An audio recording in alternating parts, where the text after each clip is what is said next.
it comes.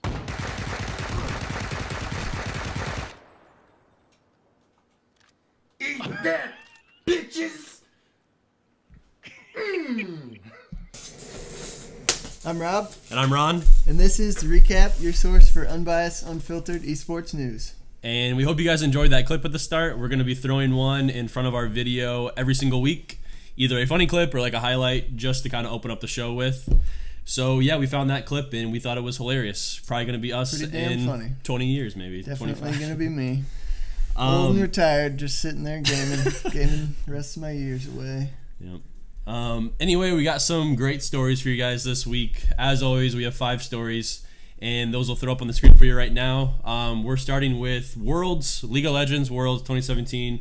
Pretty crazy stuff happening. Shit went down. The first story we have for you guys is Fnatic qualified, which is insane. A lot of people did not have them making it out of groups, which after week 1, you wouldn't think so because they were 0-3 first week. 0-4.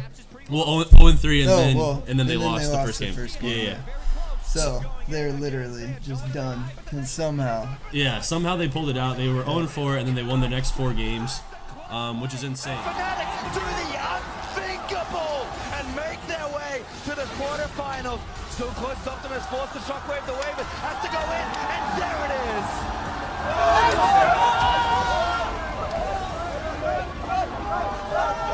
Fnatic are ecstatic.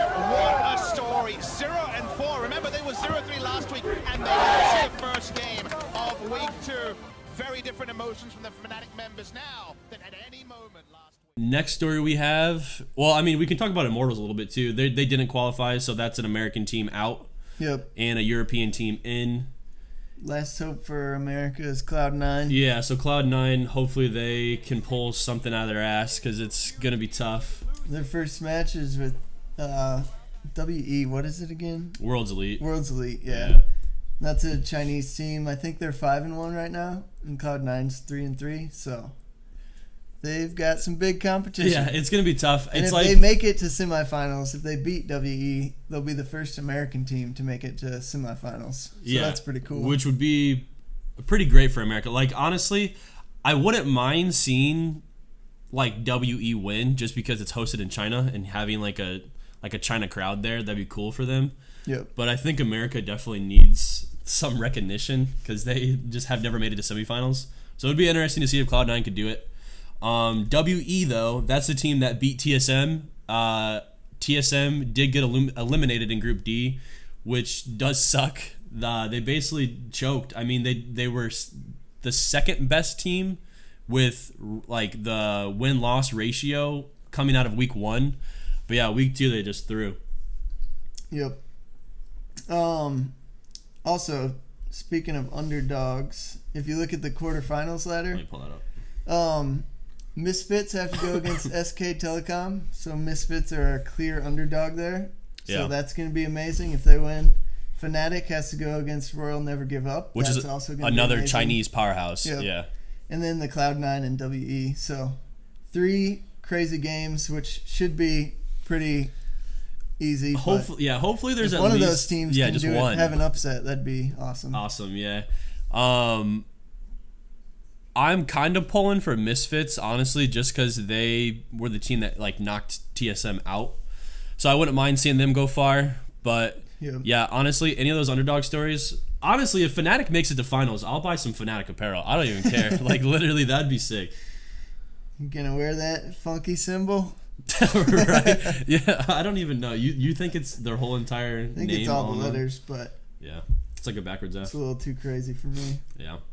Anyway, I guess we can move on. We're done with Worlds. I'm trying to think. Well, I mean, we could kind of touch like Cloud9 with the whole EDG matchup. Like EDG. They got lucky. Yeah.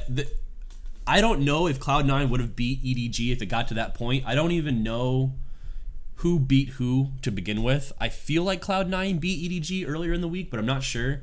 But anyway, what we're talking about is EDG was playing SK Telecom. And EDG was 2-3 at the point. SKT was 4-1. SKT is this powerhouse Korean team that has been to the finals like the past like 3 or 4 years. Yep. And EDG was actually up like 7k gold and 6 kills. And then something just sparked in SKT and they somehow won a team fight, and it just Literally, spiraled out of control. Yeah, They got slaughtered Baron the whole and then team, which is crazy.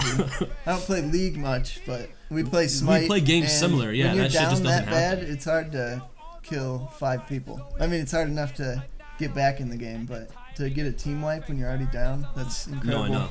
Yeah. So yeah, they were basically C9 didn't end up having to play EDG because they lost. So EDG ended 2-4, and Cloud9 was already 3-3. There would have been, I mean, that would have been like the 3rd or 4th tiebreaker match of the weekend. So that would have been crazy. But yep, so C9 advances, EDG does not. But yeah, I think we're done with Worlds. Moving on, H1Z1 Pro League was announced, and they're actually going to have salaries for the players. So they're kind of doing something similar to the Overwatch League that Blizzard just announced, except taking it one step further, and they're actually going to like salary the players $50K minimum per year. So Which is insane. pretty awesome. Yeah, I mean, another big step for esports, really.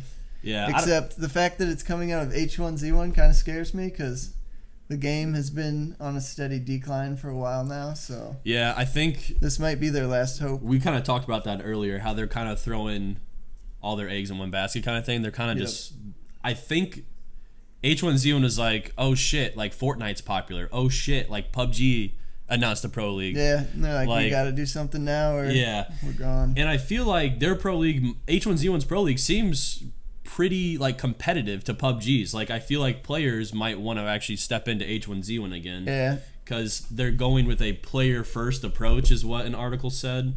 Which, yeah, competitive salary, comprehensive bill of rights. So I guess like Maybe no benefits sketchy or stuff as something. well. Yeah. So we'll see. 15 teams of 5 players compete in 75-person matches. So teams of 5. And yeah, battling out over 2 10-week rounds of competition. Finals in late 2018. I definitely think H1Z1's the Battle Royale game to do this with. You've always said Or that. You said to you like the be arcade best. feel. Yeah.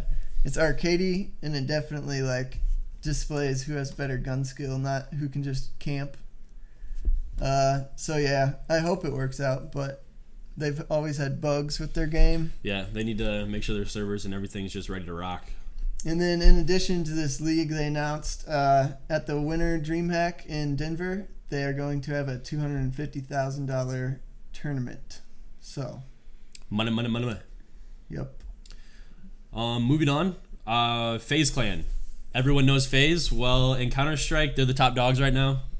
They won E-League Premier 2017, defeating Australis.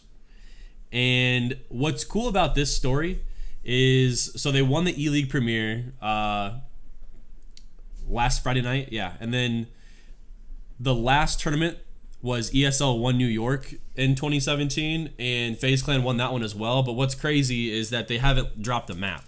Yep. So yeah, Complete powerhouse. yeah. I mean, 15-0, 15-0 record, not dropping a single map at a pro level. That is unheard of. Like that's crazy. It's really weird to me too, because we used to play Call of Duty all the time, and like FaZe, people on FaZe were just like snipers and like No, I know. little kids that The just, team I don't know. has transformed Yeah. so much. They actually dropped like a FaZe cast, like a podcast, and I think they talked about that, how crazy their whole entire organization has It's gotten. just They have shifted, yeah. names, everything, yeah.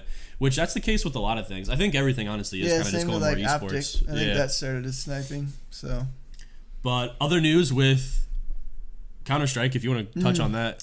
3 players were actually banned from the E-League major qualifiers, which is insane that people are still cheating. Yeah. Like, I can understand not cheating, but I can understand trying to get away with it, like just online in general and just messing around. Yeah. But like when you're competing in an event like this, you really don't think they're going to be checking for cheaters. No, I know. And you have like caster eyes on you that know everything that can happen. Yeah. You have people watching you, like thousands of people that can point out stuff. So why? Yeah, definitely a shitty situation. But the organizations that were caught cheating was Team Optimistic, Team Invictus.